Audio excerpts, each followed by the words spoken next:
All right, welcome to Bet the Edge. I'm Jay Croucher here with a clean-shaven Drew Dinsick. Today we're going to talk about a little reflection on the NFL season now that we're a week removed from the Super Bowl.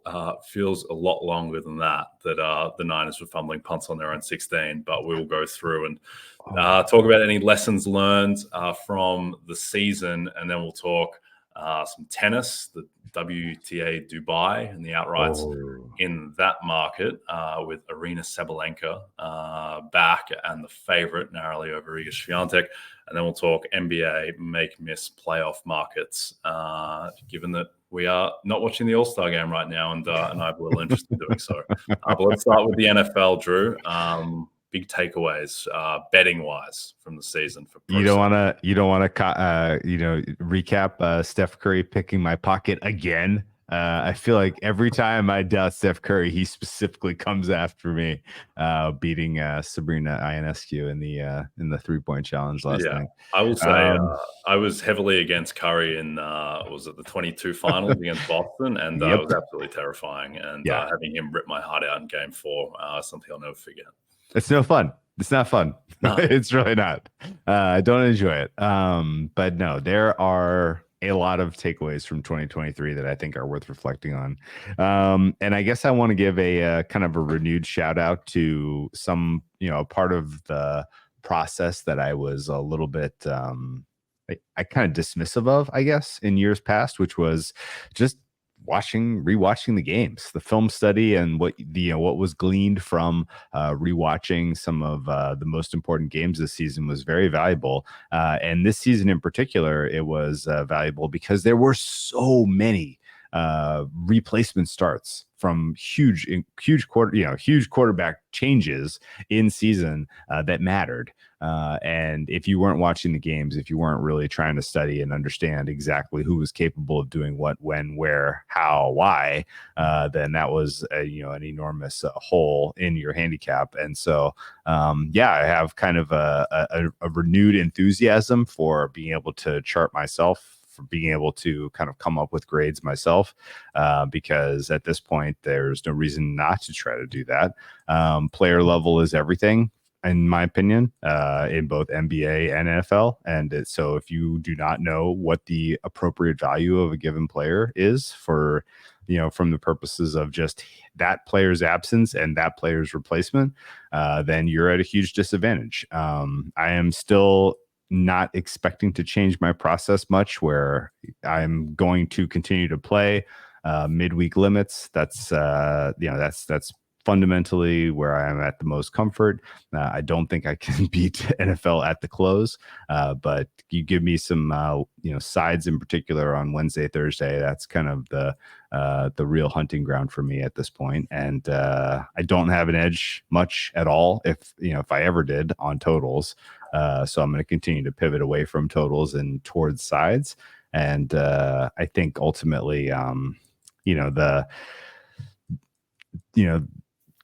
most of the reflection I think we have to do on this podcast comes with how we bet the awards markets, when we enter those markets, and what matters for those markets. But, when it comes to sides, I think I learned pretty clearly that over the first portion of the season, what mattered the most was just having fares that were better than market. Over the second portion of the season, it was more of how did you correctly weight priors relative to what you have learned through 4 games? Because the most lucrative portion of the season for me was really week 5 through 8, where I felt like I was kind of upweighting priors more than market generally. And I think that really kind of gave me a little bit of an advantage on sides. And then, as you get to the later portion of the season, correctly capturing coaching impacts and just in general, who was able to find tendency breakers, who was able to find differentiating factors as teams figured certain offenses out, figured certain schemes out, figured players out. Being able to identify that and capitalize on that was hugely important. And really kind of in that vein specifically, I think the idea of, really kind of dialing in on specifically teams like the Eagles. This is maybe the best example of all.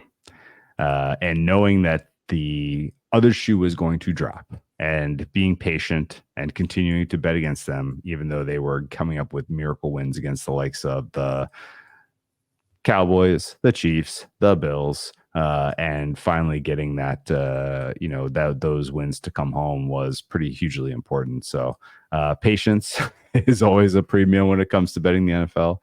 And that's one of the takeaways that I need to make sure I have in mind as we enter the 2024 season. What about you? Yeah, I think on the game level and I guess team level and team outright level, the things that I would take away is one of the biggest edges in these sides in the side and total market is just injury news. And Sure. it's not, I'm not talking about like getting a text from someone who works on a team or something, that kind of stuff. I'm just saying like publicly available information. Like I was able to bet on the Ravens as I think dogs to Dorian Thompson-Robinson. It's Lamar Jackson against DTR. The beat writer for The Athletic for the Browns, whose name escapes me, tweeted out like, don't think Deshaun is going to go. Doesn't look like his shoulder is any place to play. And the Ravens were like dog or pick or -1. And the market it's difficult for the market to just kind of instantaneously off of surprise news find efficiency. And books at that time, it was like a Wednesday or Thursday or something. The limits are still pretty high for that. And it's not like you have to rush and you have 2 minutes to get in. Like it will take a few hours for the book to really find where it needs to be. And it may not be until after that as well. So that is the first thing. The second thing is that where you get real variance for a team is when you have a quarterback who might have tremendous upside. So if you're betting on a long shot to win a division or to make a run in the playoffs, like you need variance at the quarterback position typically. So if you want to bet a division long shot this year, CJ Stroud was able to deliver that variance. If you're looking next year, like the Carolina Panthers have more variance than the New York Giants because Bryce Young is still more of an unknown with a new head coach than, if presuming Daniel Jones is going to be the quarterback.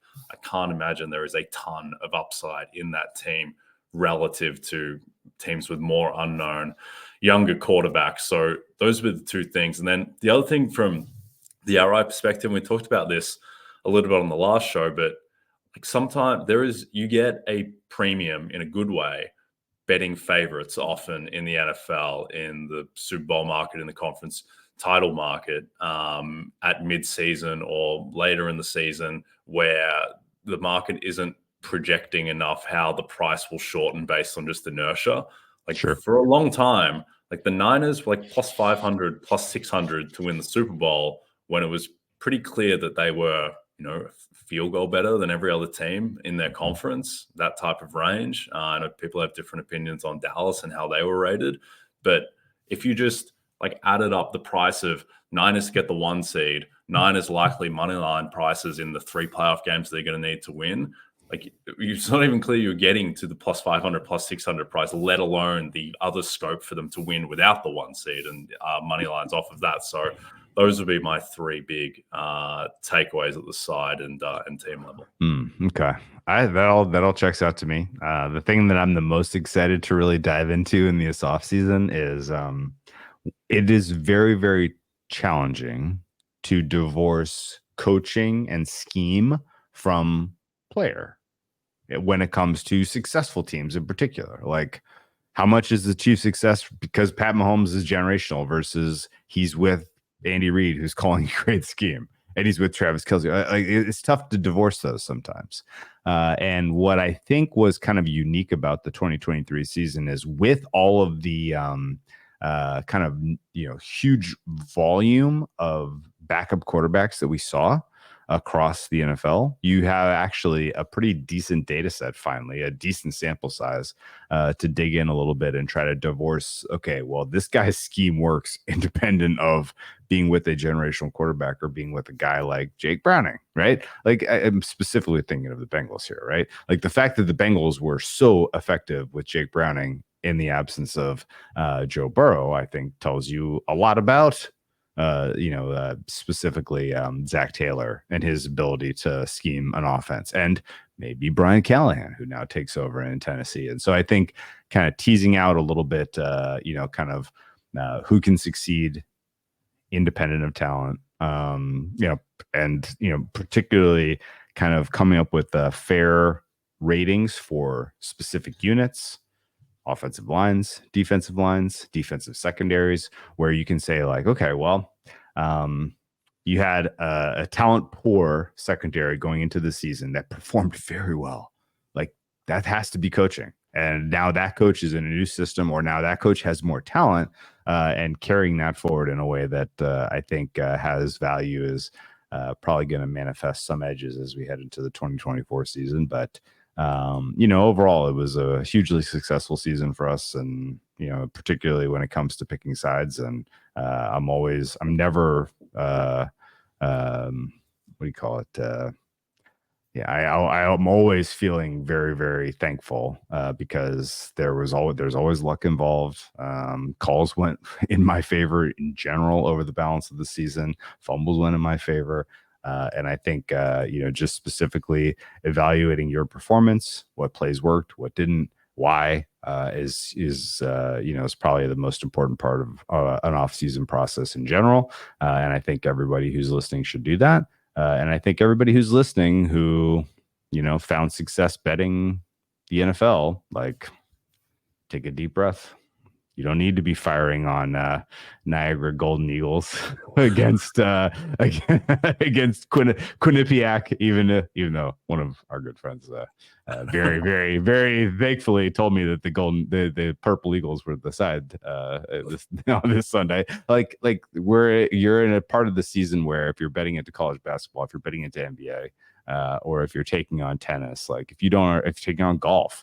Like golf was phenomenally, entertaining this weekend. But if you're going to jump into those markets, just be very aware that the people who are making those markets have vastly more institutional knowledge at play in shaping fares than you would if you have not ever bet those markets. So just keep that in mind. Cool your jets. Take your profits. It's not a bad thing to take profits. Definitely reflect on your own performance for the season. Indeed. Yeah. When I talk to bettors who, bet NFL sides and totals for a living, the questions I'm most interested in are, how do you weight coaching? How do you weight individual players going down on an offensive line? Like, how do you weight individual non-quarterback players in general? And there's never like a singular concrete answer. Like, no one, it's not something that you can, well, at least the people I've spoken to, that you can like objectively nail down like what that is. It's just more, there are certain factors. You can look at how teams perform when the player is on or off the field. You can look at PFF grading, which, for as much as PFF cops, that is, as we've talked about, that is it's a system that has a process, and I think generally arrives at, more often than not, the right answer, and it all kind of melds together. But let's talk about the awards markets. Given we spent so much time on them during the season, what were your big takeaways from process behind that? Oh man, well, comeback play of the year is a crapshoot. Basically, just in general, like, understand how the voters define these awards, and understand if there is a award that's poorly defined, and steer clear of it. I think it's kind of a valuable lesson. And honestly, like, this year, there were so many good candidates out of the gate for Coach of the Year. I was like, you looked at it and you're like, man, this is a crowded market. And in a crowded market, you are best off just letting it kind of play out to a degree and entering later. There are no heroes for correctly calling Kevin Stefanski in August, right? Like, if you called Kevin Stefanski, you didn't even call it for the right reason, right? And when it was all said and done, and you could have gotten probably a better price in running than you could have gotten pre-flop. So, I think I will definitely take specific lessons learned from, identifying which markets are crowded and which markets are relatively narrow. and the narrow focused ones, I feel like there is a little bit more of an edge, at least for a player like me in those markets, because you can do things like break down, offensive player of the year is a great example. Like, if you can figure out who the highest scoring running back is going to be in fantasy, that's one of your candidates. If you can figure out who's going to have the most receptions and yards as a receiver, that's your other candidate. Those two players, that's it. Like, it's kind of a two-horse race at that point. And I think, defensive player of the year.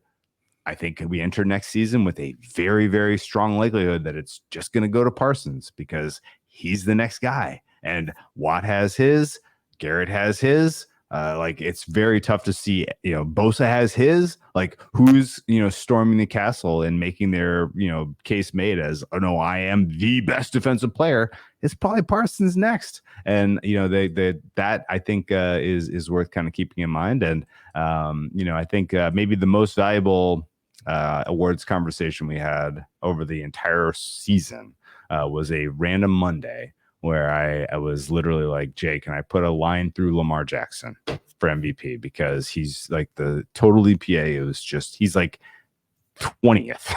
Like, he is nowhere close in terms of actually mattering. Like, can we just put a Sharpie through him here? And you very calmly, coolly said, no, you can't, because he could specifically slay the dragon on Christmas and Brock Purdy and Tua, the next most likely candidate, the next week. And if you win those two games in those high profile situations, then you are going to take the baton.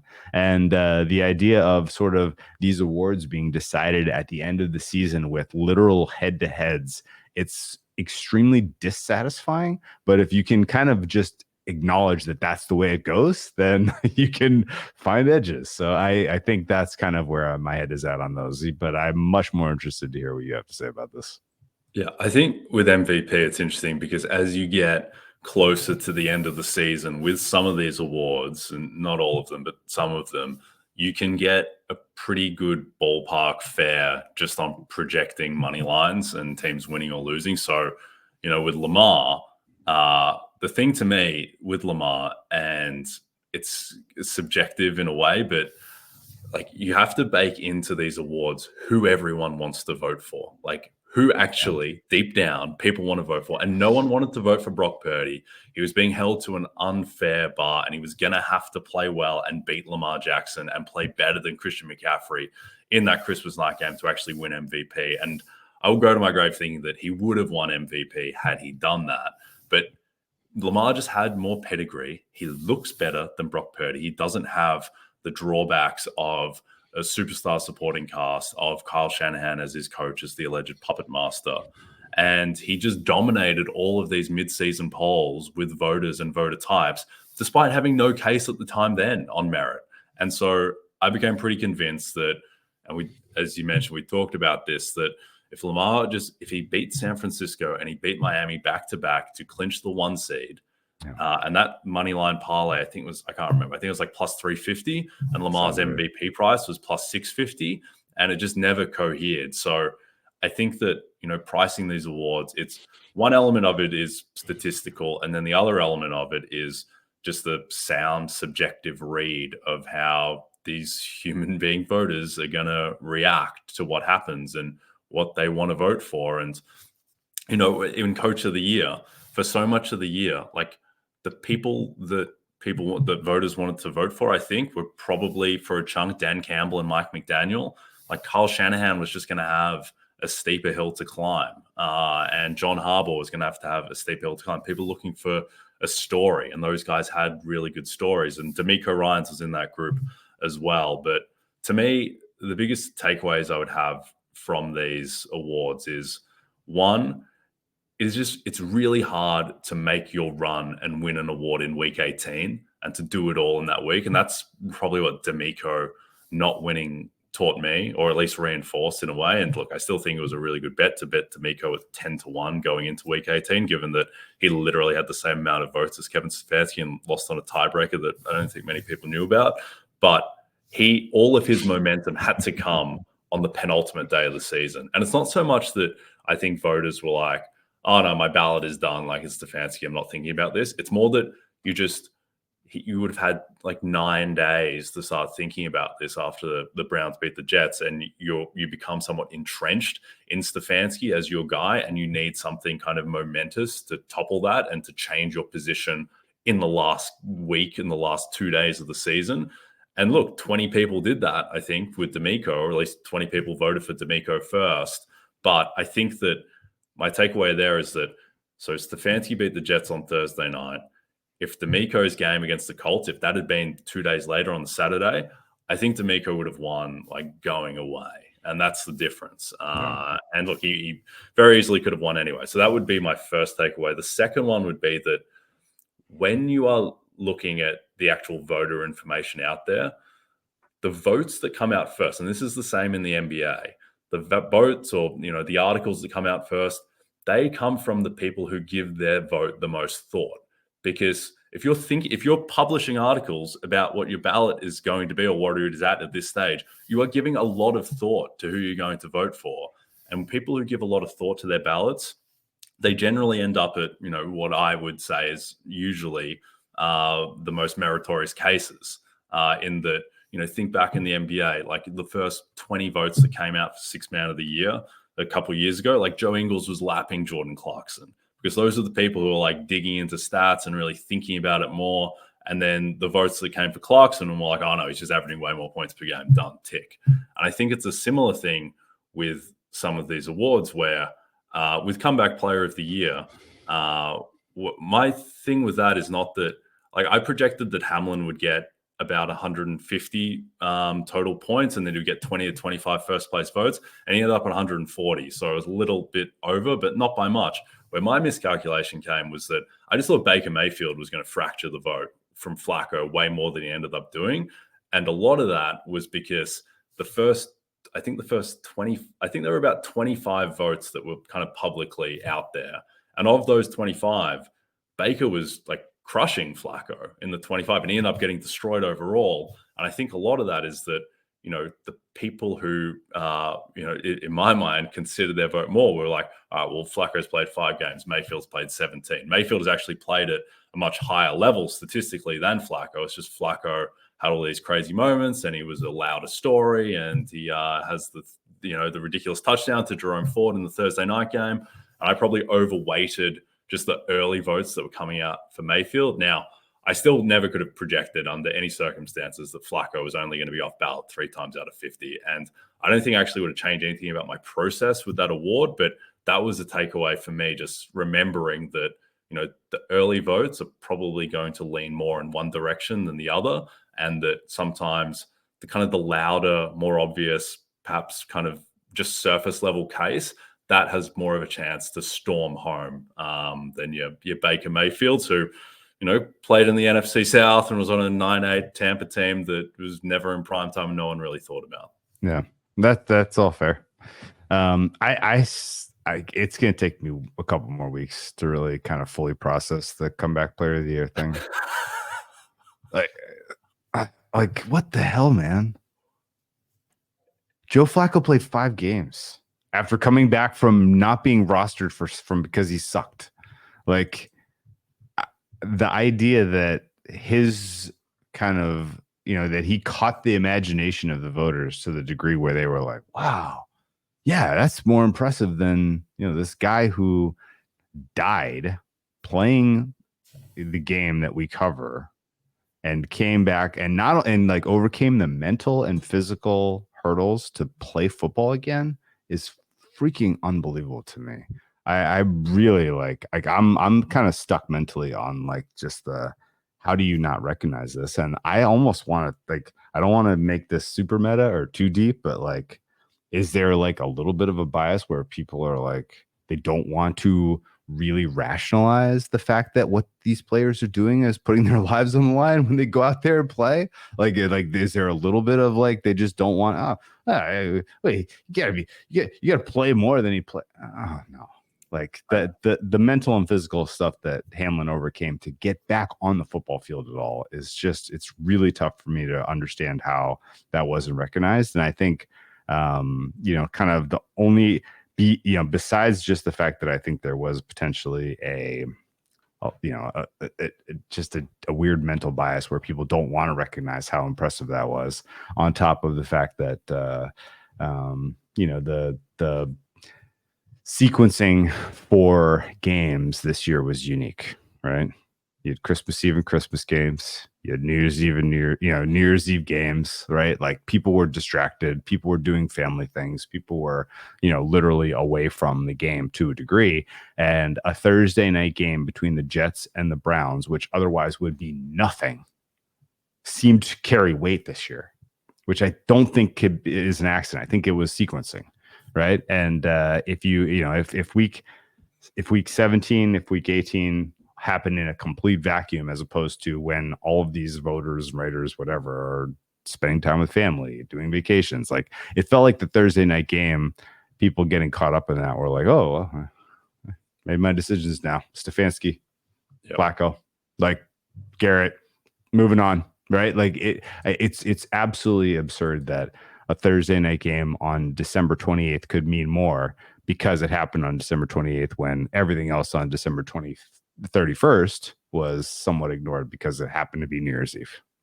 Yep. No, the sequencing is definitely key. The primetime aspects are key. Like, think about it as well. Like, if Dan Campbell, if that the Taylor Decker play gets called correctly, does he just win? Does he just win Coach of the Year at that point? Yes. Like, I think yes. The favorite in the market. And so I think probably yes. That's all. Yeah, interesting things. Yeah, the Hamlin stuff. To me, it's depressing, mostly because, like, the Twitter like, people just took so many shots at him, and he went on Twitter being like, "Get off my back about this comeback player of the year." Like, it's pretty grim overall. And so there's that. And then also on merit, I just, like, Hamlin's such a weird case but to me, like, voting Flacco over Mayfield is just indefensible. But ultimately, like, we're not betting on who deserves this stuff. Like, I had a big position on D'Amico Ryans. He wouldn't have been top 6 on my ballot, probably. It would have been pretty Agreed. But I mean, ultimately, they are fascinating markets. For me, like, it doesn't really feel like it because of how the last 2 awards with any suspense were announced, but this was my best season betting these awards. Hopefully people who've followed us on them came out in front as well. I mean, for me, I came out in front in 5 of them. Small loss on Offensive Player of the Year, big loss on Comeback Player of the Year. But ultimately, these markets, they are beatable, and they do warrant some study and attention.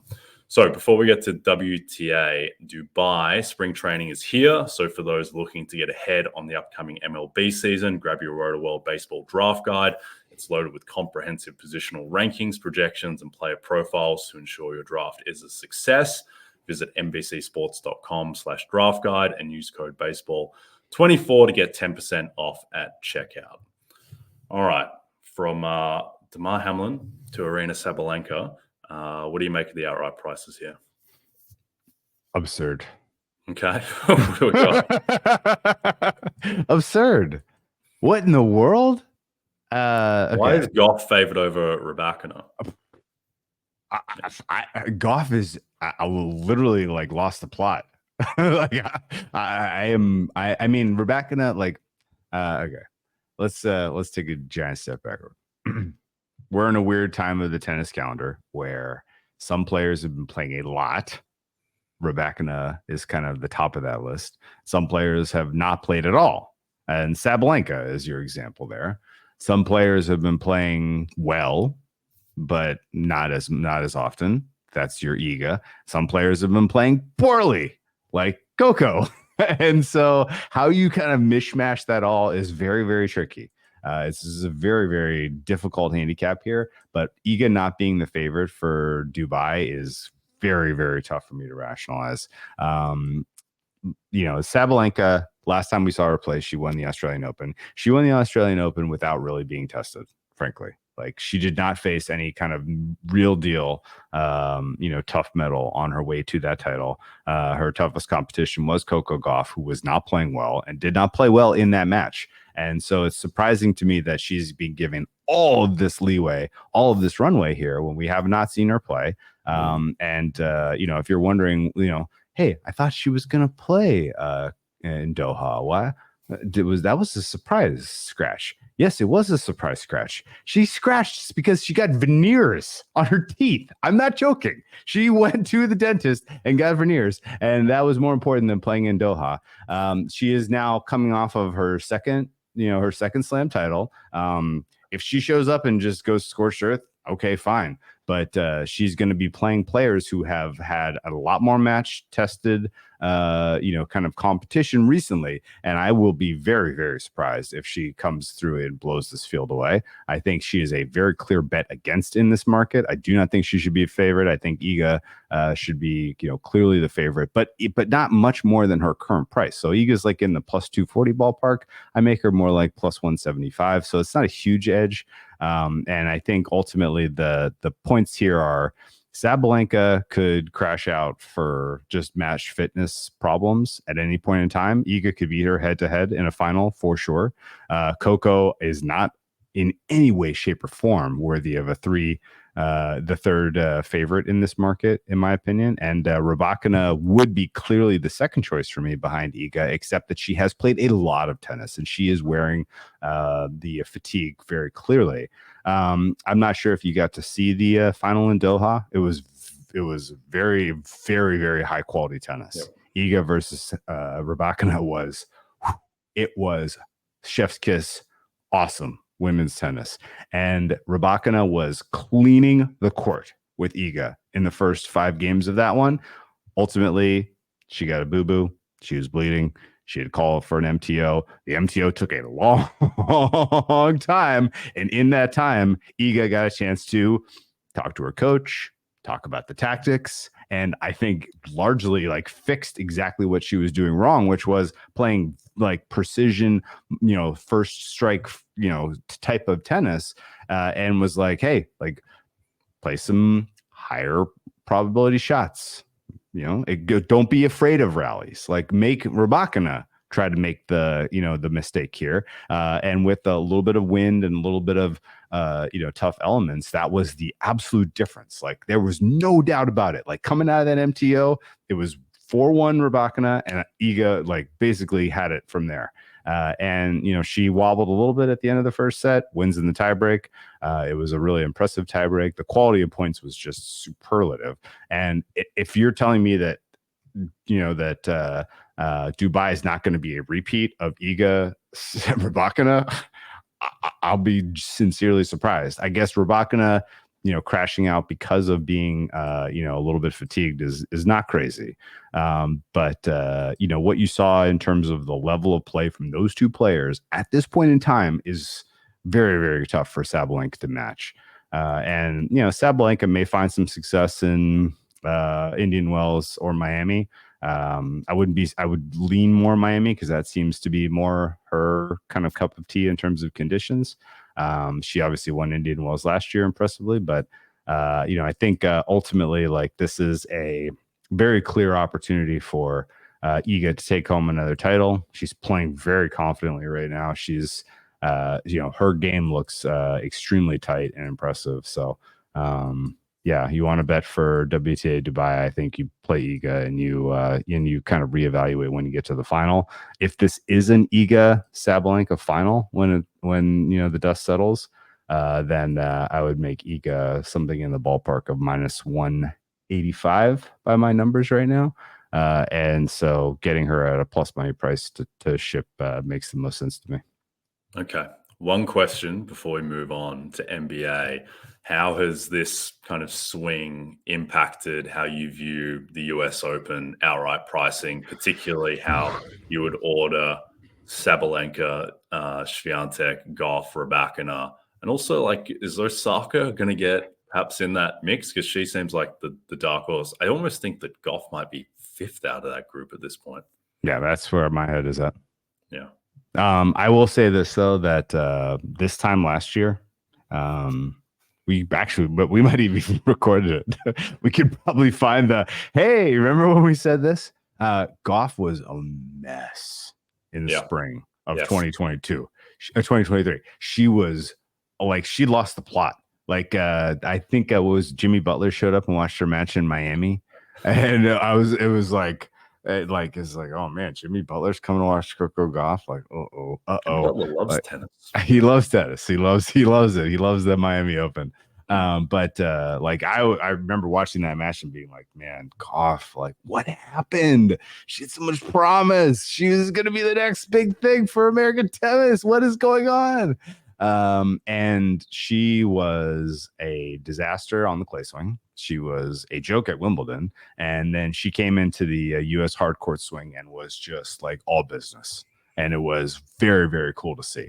And it was very impressive. I didn't win any money on it, so I don't really have like an affinity for Coco Gauff. But it was impressive. Like honestly, like she turned her season around in 2023. Just when it came to the calendar and where you are, and around the globe. And a lot of players like if you're new to handicapping tennis, like news alert, like players treat different portions of the calendar with different levels of intensity. Some are showing up for appearance fees, showing up for a little match fitness. Now, I don't really think I have a chance to win this tournament. I'd just like to get, a couple of matches in and, make my sponsors happy. Like that happens. This is a long calendar. Like there are no breaks. And, realistically, like Coco kind of treating this portion of the season, as a little bit of a write-off is not surprising. I will say that Osaka was, I've seen flashes, like enough to be like, okay, it's coming. I don't know that it's coming between now and the U.S. Open. If she doesn't get a title here between right now and the Miami, then it's not happening that's not happening before Canada, because she's not winning clay. She's not winning on grass like this. She is a hardcore player, period. But she's getting the match fitness under her. She's improving. And I could very, very well see her being the, fourth choice for the US Open. And yeah, I mean, women's tennis is in a really good place, man. Like realistically for the US Open, I could say you have about a 5-player field with minimal margins between Iga, Sabalenka, Rybakina, Coco, and Osaka. And that is a very cool world, because there's not very many tennis tournaments where you've had 5 players of equal strength that have kind of gotten to that stage. So I'm excited for it. And honestly, really, Indian Wells and Miami are going to be freaking awesome. They're going to be great. And I think they'll be instructive. And honestly, like, I think the bet is bet against Sabalenka, because again, like, she's got her second slam. At this point, she's probably pointing to, hey, maybe I can steal the French Open, or maybe I'll try grass, or like specifically, like, I will focus on the US Open. Like, I don't think that realistically accumulating points, because like she's skipped specific tournaments where she could have accrued points for ranking, which tells you that she's not really focused on that. And so her showing up in Dubai and just lighting the world on fire would be very surprising to me. Yep. To me, what makes women's tennis so interesting on hard court is that you can argue that Iga should be the favorite for these tournaments, but she also probably has the third highest ceiling in a given match, just because Rybakina and Sabalenka just frankly hit the ball harder and can paint lines in a way that, think back to a couple of years ago when she played Rybakina in like the quarters of the Australian Open. And it's not like Iga played poorly; it's just Rybakina just played her off the court. She's got a bigger serve when it's going and more power. But one to watch. All right, Big Ten teams looking to boost their resume for the big dance down the backstretch of the conference season. And on Tuesday night, 4 teams will make their case for the committee. It starts when Iowa travels to East Lansing for a battle with Michigan State at 6:30 Eastern. Then stick around as upset-minded Maryland tries to take down Wisconsin at 9. Stream both games exclusively on Peacock. All right, little NBA make-miss playoff markets to close. The East is a little bit more locked in. I think the suspense here comes with whether the Sixers will slide into the play-in and the repercussions off of that. Otherwise, it's fairly segmented, where Chicago and Atlanta are probably going to be your 9-10, and then 2 of Philadelphia, Indiana, Miami, and Orlando will be your 7-8. But given that those teams will be in the 7 and 8, and they're probably better than the Bulls and the Hawks anyway, you suspect that the 8 is not known, but pretty solid. In the West, it is much more chaotic, where you have your top 4, which is fairly set. Though, as we talk about with Jokic MVP, Jokic is now as close to the 6 seed as he is to the 1 seed with the Nuggets. But this is much more, there are some prices closer to pick, namely the Warriors and the Lakers, who are each plus 110 to make and minus 130 to miss. If I was going to make one bet across these 2 conferences, it'd be the Warriors to miss the playoffs at minus 130. Like, they're the 10 seed right now. They're 3.5 games back of 8. They're 4 games back of 7.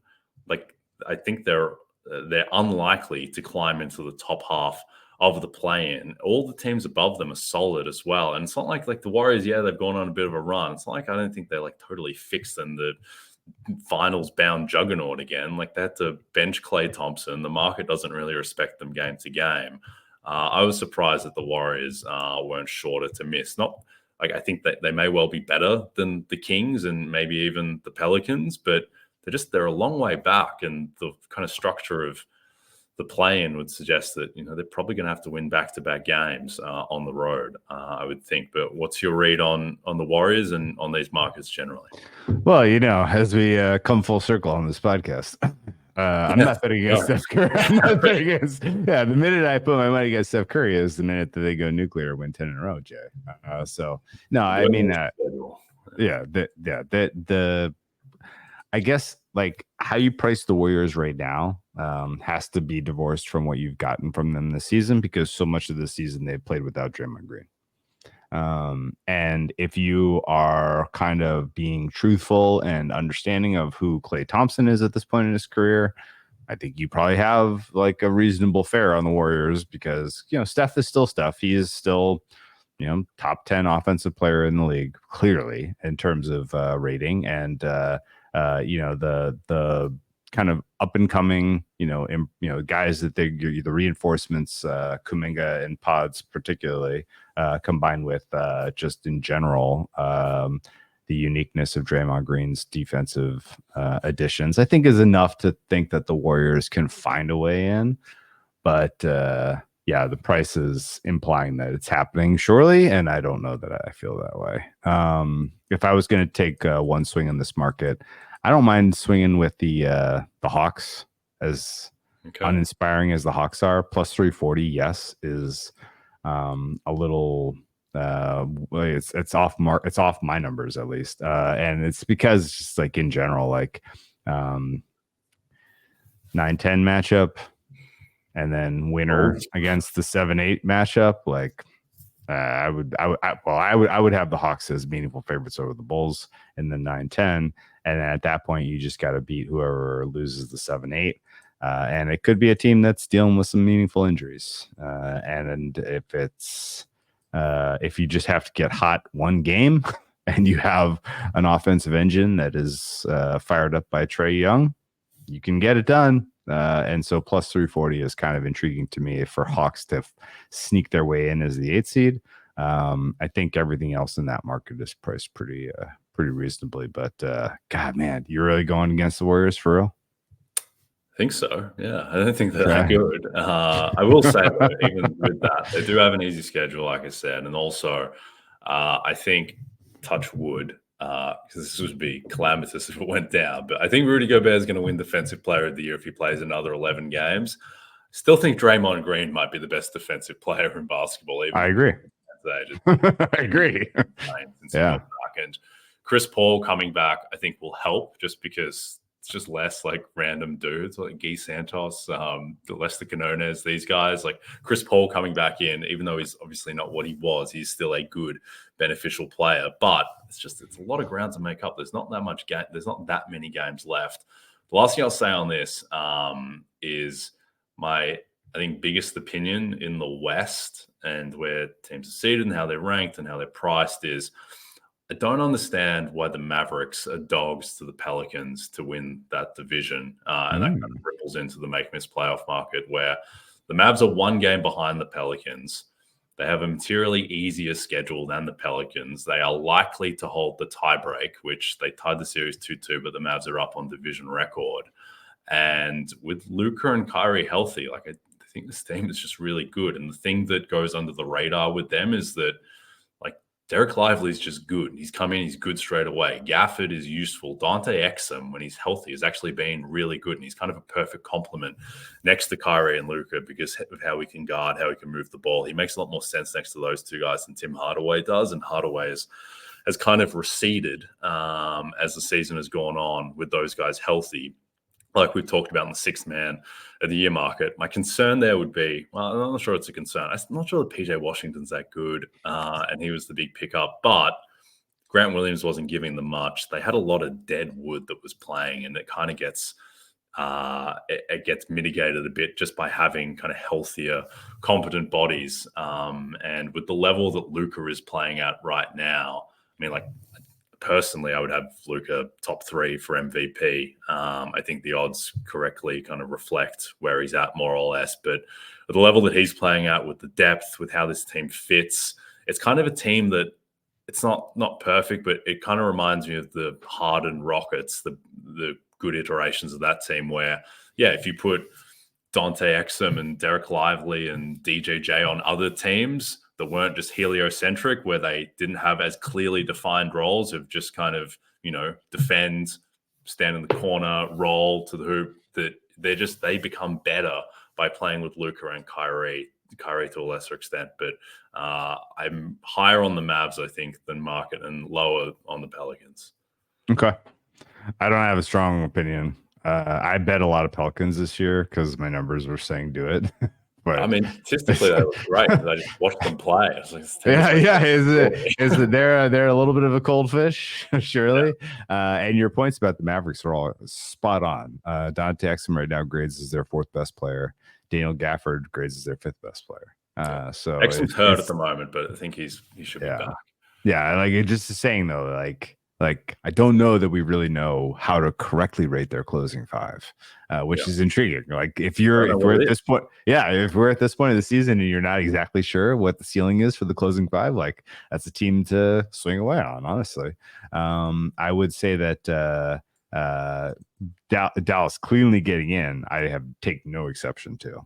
I'm curious what your thoughts are on the Kings no price, because I am I'm epically low on this Kings team this year. Like I feel like they are a lot of smoke and mirrors, and they have a very tough schedule. 8th toughest schedule coming in here. And honestly, like I make it even tougher than that because of some of the fatigue spots that they have coming up. So like this Kings team to me looks like one that the trapdoor could open. So give me a number here. Yeah, no, I like the Kings there. The eighth spot in the playoffs decided between Sacramento and Golden State in Sacramento. What's that line? The 8th for the Kings for the 8th seed. I think the Kings are slide favorites to hold on to that just because they're 3.5 games up on the Warriors. But yeah, I mean, I don't think this Kings team is very good. The net rating has hovered around 0 for most of the season. To your point, they've got a hard schedule.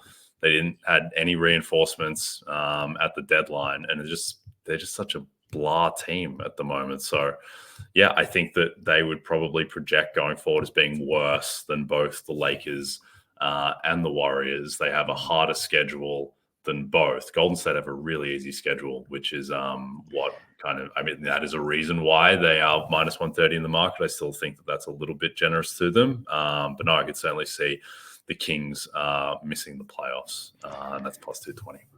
So you think Kings at home to decide the 8th seed against the Warriors? They're favorites? Yeah, but it's like less than a field goal, so to speak. Okay. Right. Okay. What is that line? Minus Kings -1. I guess it'd be line, maybe not line similar to Game 7 last year, given that the Warriors were probably in a stronger position at that point.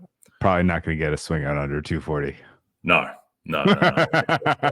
No. That's I'm dreaming. Yeah, okay. This is why this conversation is why I'm kind of low on Malik Monk 6th man of the year, or at least don't think that this is done at all, because he's going to be like he may well miss the playoffs, and could certainly fall into the 9 seed, and he's already in the 8. So they're a strange team. All right, we are done. Don't forget to check out NBCSports.com for more information to help you with your wagers. Thanks to those of you watching on our NBC Sports YouTube channel. And if you're listening to us in podcast form, don't forget to rate and subscribe. Also, a reminder to find all your favorite NBC Sports shows on Amazon Music. Just head to amazon.com/NBC Sports. From Jay Croucher and Drew Dinsick, we'll see you tomorrow.